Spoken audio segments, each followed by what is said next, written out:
Hi, this is Cheryl back with you from Farmhouse Frugally, and I am so excited about the beautiful thrift flips that I have for you today. I cannot wait for spring, and I am getting just a little bit ahead of myself, I'm sure. But the challenge is to take some items we've thrifted and to flip them. And I have this drawstring bag from Magnolia that I got at the Goodwill bins, so probably cost me about 20 cents. And quite frankly, I'm not sure what you would put in something this large and this floppy. So I decided that I am going to make a number of different things today with this first item. And so I start by just cutting off the bottom section, and then I will use the rest of this later. And then I am cutting that bottom section into 4 small pieces so that I am going to have ultimately 4 little bags.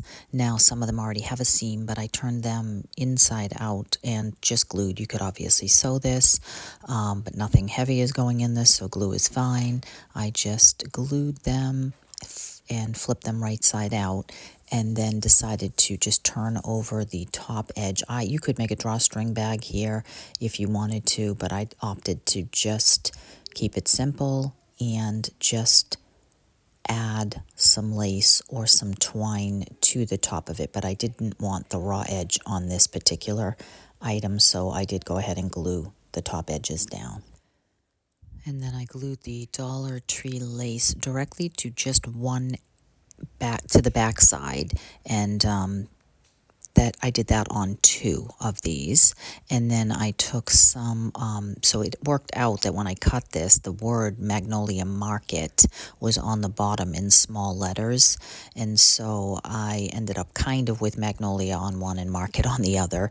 And then I added to that one just some twine that I had on hand so that these would have 2 different looks. Now, obviously, you could use these for anything. I mean, it's just really a decor piece for me. But I thought it'd be really sweet as a gift. It's still in the Valentine's area, so you could definitely use it as something like that. Put some little candies, or put a little hang tag on it, put a love letter in it, roll up a scroll, just anything, get creative, a couple of little flowers. So I thought that these would be very sweet, just to add as little bowl fillers for what I'm doing today. And now for mine, I had recently bought a pair of jeans from Anna, whatever that is, and I had this cute little tag left over, and then I had picked up some other item recently. I needed new clothes so desperately. It's been so long since I've gone shopping. So I got something Avalanche. I think it might have been a pair of PJs, and it had this cute little tag on it. So I just went ahead and cut these down to size, and then just gave them all a couple of coats of a vintage linen paint. These make great hang tags because they're nice, they're sturdy, they're already cut like tags. Oftentimes they already have a string or a twine in them, so don't throw these away. These are really awesome things to use, and just cover them over with paint. So did take 2 coats to cover all the words and labels and such, and then once that dried, I pulled out these cute little rub-on transfers that I had picked up on Amazon and had used here and there, and I had a few little bits and pieces left over, so I just stamped with some ink, some script first, and then added some little transfers to these just to dress them up and make them look a little vintage with some antiquing ink around the edges, and that's it. So simple and sweet, but they really do elevate something. So if you're not sure what to do, you can always add a bow, but sometimes adding a bow to something gets a little bit old, and some of us are just not bow people, so I love the tag idea. And then I went ahead and added those right onto those sweet little bags. I'm going to do a couple different reveals throughout this video, so you are going to have to watch the whole video. So I would appreciate it. Also, if you have not already, hit like and subscribe. That really does help my channel so I can offer better content as we go along in 2024. And so before I do the reveal, I had left this much of this bag, and I'm not sure what came in this bag. Obviously, if you shop at Joanna Gaines Magnolia Markets, they probably used this or had used this in the past for a number of different items, but that left me a reasonably sized drawstring bag, and then still the actual logo or the name, which of course is, you know, cool. So I cut that down to size, took it down to my laundry area, and I ironed the entire thing. I did want this to be finished on the edge, but certainly I do also like that look of fraying it or putting it on top of drop cloth. Once I had this ironed on the edges, I simply took a beautiful basket with a hanging handle that I pick up, quite frankly, at my dump. And so I didn't, I probably have had this in my stash for quite some time. And I just took my hot glue gun and glued the corners of this and maybe a little bit in the middle, and just attached that to the front of the basket. So obviously it can be removed anytime in future. And then it just so happened, and I do not believe in coincidences, as Yvonne said, this must have been a God wink moment. The rest of the drawstring bag was the perfect size. So I took that and just turned it inside out, glued the bottom, turned it right side out, and slipped it inside this basket. And oh my goodness, it elevated the entire thing and looks like I planned it that way. Just wait until you see how absolutely adorable this came out at the end. And so many options of things that you could put in this. If you ever come across these baskets, these are so versatile. I have absolutely loved the few that I have already flipped. I just keep these because I just love them so much. Now, today's collaboration is with Tammi from the Rusted Willow. She is a wonderful crafter. She has a great channel. I want to make sure you check her out if you have not already. And there will also be a playlist in my description box for all the other crafters who have joined the Third Thursday Thrift Flip. So enjoy. Now, I have this bowl. Moving on to the next thing, and obviously it had been split and somebody glued it and, you know, threw it in the trash at the dump. It was on the good table at the dump. So I took it, I sanded down the glue because it had lots of glue, and then I just took that same vintage creamy color chalk paint, and I went around, this is a clay-based paint, and I went around this twice, inside, outside of the whole thing, and gave that 2 good coats. It did not bleed through, surprisingly. I thought maybe that it would, but it covered pretty well with 2 coats, and that was exactly what I was looking for this vignette. And once that was completely dry, I tried with my finger sander to distress the edges, but honestly, it was easier to wet distress this particular one. So mostly went around the edges, avoiding the cracked area because I didn't want that to come back through, and then just pulled off some of that paint here and there in a place that it looked like it would naturally wear. And then once that was distressed, I can seal that when I have a nice day with some spray, but obviously since I'm using it as decor, not really necessary at this moment. It won't get wet. I did take a little makeup brush and a little bit of distressing ink and went around that here and there to make that a little bit more vintage. That's my style. And then I had this little scrap of the Magnolia bag left over, and it was just the perfect, once again, the perfect size for this little project that I had in mind. I love it when you just sit down to craft and the items are in front of you and the ideas just keep on coming, and this was one of those days. So I just took out a script stamp and some ink and just stamped the script across this little bit of scrap fabric. And you do want a pretty good amount of ink when you stamp on fabric. It does absorb. Press that down, and that came out perfect. And then I had, again, these little tiny transfers in front of me that I was using on the tags, so I decided to add those to the fabric as well. It takes a little bit more pressure to add a transfer to fabric. It certainly can be done.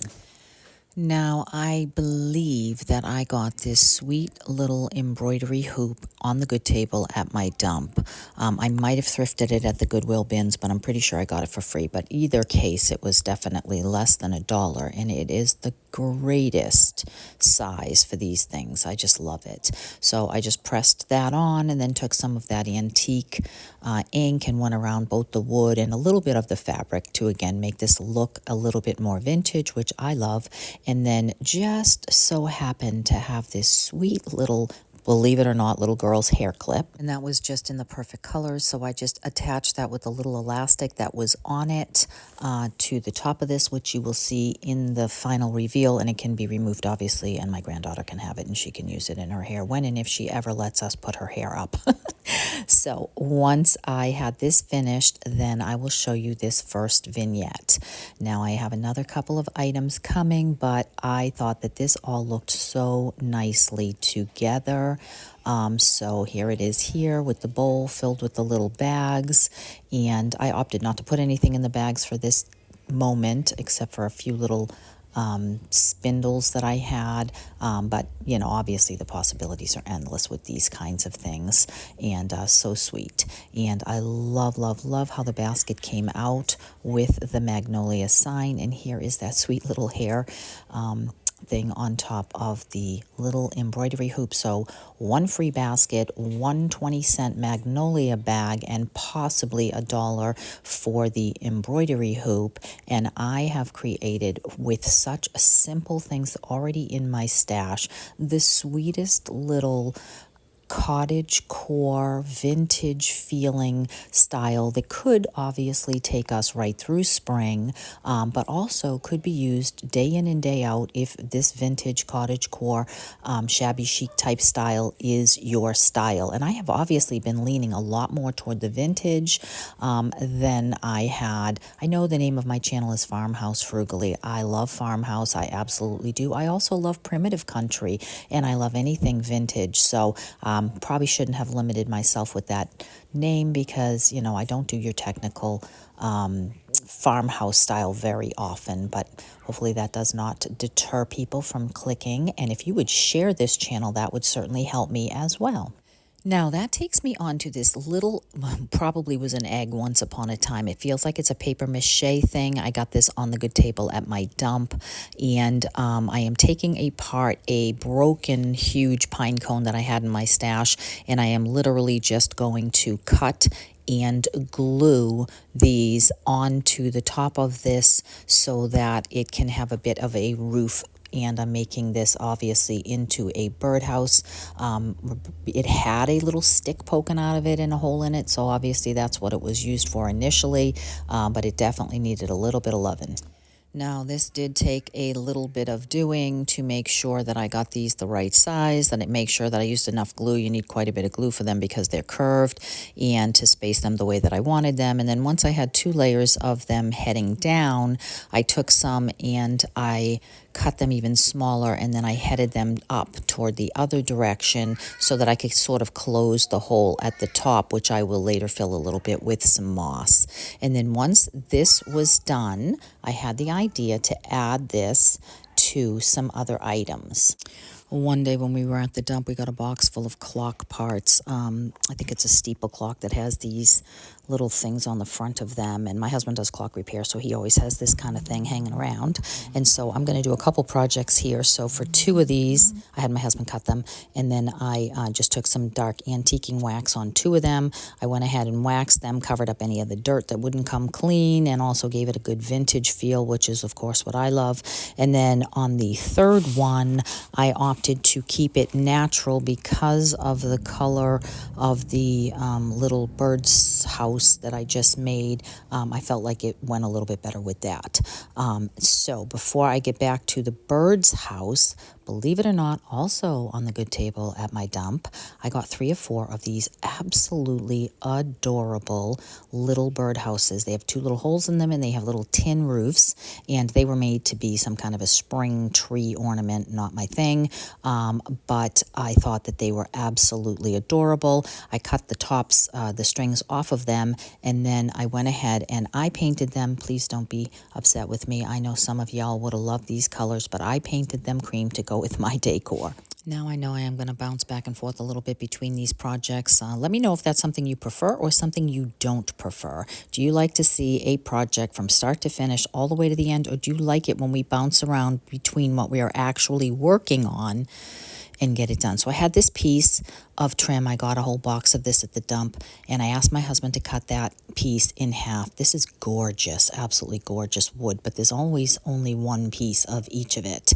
and in this particular case I needed half.